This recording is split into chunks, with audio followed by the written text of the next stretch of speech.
दोस्तों, नरेंद्र मोदी की सरकार सिर्फ फैसले वापस ले रही है ऐसा नहीं है। नरेंद्र मोदी की सरकार का वक्फ बोर्ड बिल जेपीसी में चला गया, ब्रॉडकास्टिंग बिल को वापस लेना पड़ा, लैटरल एंट्री को रोकना पड़ा, स्थगित करना पड़ा। इन सब के बीच भारतीय जनता पार्टी भी मुश्किलों में घिरी हुई है। बीजेपी भी अपने फैसले वापस ले रही है। जम्मू कश्मीर में विधानसभा का चुनाव होना है और इस विधानसभा चुनाव के लिए जो विधानसभा चुनाव 3 चरणों में होना है, उसके लिए बीजेपी 44 सीटों पर अपने प्रत्याशियों के नामों का ऐलान करती है। 26 अगस्त को सुबह 10 बजे 44 प्रत्याशियों की यह लिस्ट जारी की जाती है। जब यह लिस्ट आती है तो इसमें बीजेपी के दिग्गजों के नाम नहीं होते हैं। ना तो इसमें कविंद्र गुप्ता का नाम होता है, ना ही इसमें रविंद्र रैना का नाम होता है, जो जम्मू कश्मीर में भारतीय जनता पार्टी के बड़े चेहरे हैं, बड़े नेता हैं। कविंद्र गुप्ता डिप्टी सीएम रहे हैं। इनमें से किसी का नाम नहीं होता। लेकिन 2 घंटे बाद तकरीबन 12 बजे के आसपास ये लिस्ट हटा दी जाती है, वापस ले ली जाती है और फिर अगले 40 मिनट तक मंथन होता है। पार्टी में गुटबाजी और विद्रोह की तमाम आशंकाओं को भांपते हुए 40 मिनट तक ये मंथन किया जाता है कि आखिर क्या किया जाए, और फिर एक नई लिस्ट आती है। लेकिन ये लिस्ट बहुत छोटी होती है। पिछली बार 44 नामों की लिस्ट आती है, लेकिन इस बार महज 15 सीटों पर प्रत्याशियों के नामों का ऐलान किया जाता है। अब सवाल खड़े होते हैं दोस्तों कि आखिर भारतीय जनता पार्टी को इतनी हड़बड़ी क्यों थी?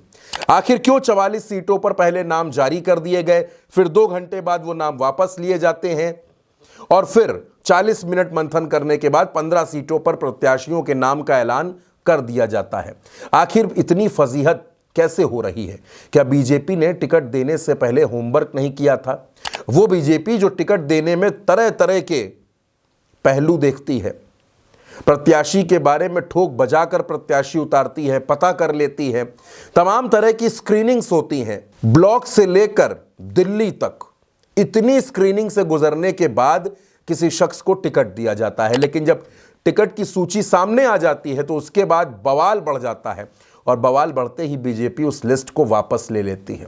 दोस्तों, 4 जून के पहले ऐसा नहीं होता था, कभी नहीं होता था कि बीजेपी कोई लिस्ट जारी कर दे और उस लिस्ट को वापस ले ले या प्रत्याशी बदल दे। आमतौर पर समाजवादी पार्टी में, कांग्रेस में, बीएसपी में हम देखते हैं कि प्रत्याशियों को घोषित करने के बाद बदल दिया जाता है या लिस्ट हटा दी जाती है, नई लिस्ट आती है।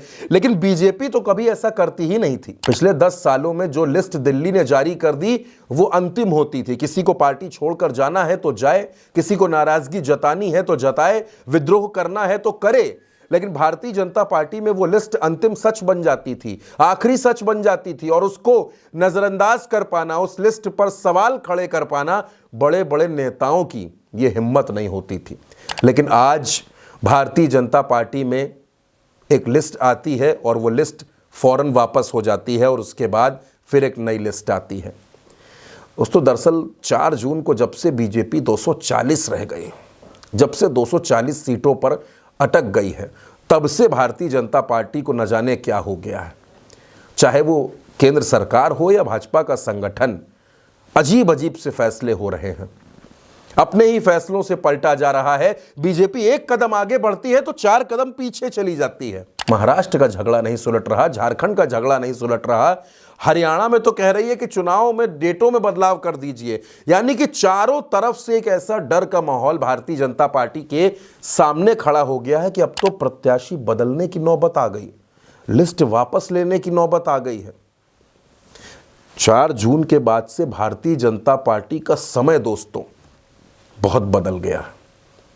अब यहां वो आलम नहीं है कि लिस्ट आई तो फाइनल, कुछ नहीं सुना जाएगा, जो आला कमान ने तय कर दिया, जो आला कमान ने कह दिया वही होगा। अब तो भारतीय जनता पार्टी में बड़े नेता तो छोड़िए, छोटे छोटे नेता भी अपनी बात के लिए लड़ रहे हैं, अपनी बात कह रहे हैं।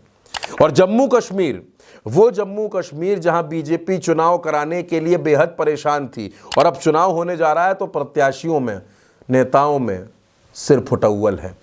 अब कार्यकर्ता कितनी मजबूती से चुनाव लड़ाएंगे, बड़े बड़े नेताओं के नाम लिस्ट में नहीं है, वो भी एक नाराजगी की वजह है दोस्तों। यानी भारतीय जनता पार्टी के सामने जम्मू कश्मीर का चुनाव एक बड़ी मुश्किल बनकर आ गया है। अब इसका सामना गुजरात लॉबी कैसे करेगी, ये देखने वाली बात होगी। दोस्तों, ये वीडियो आप उल्टा चश्मा यूसी पर देख रहे थे। मेरा नाम चंद्रकांत है। फिलहाल के लिए मुझे इजाज़त दीजिए। नमस्कार।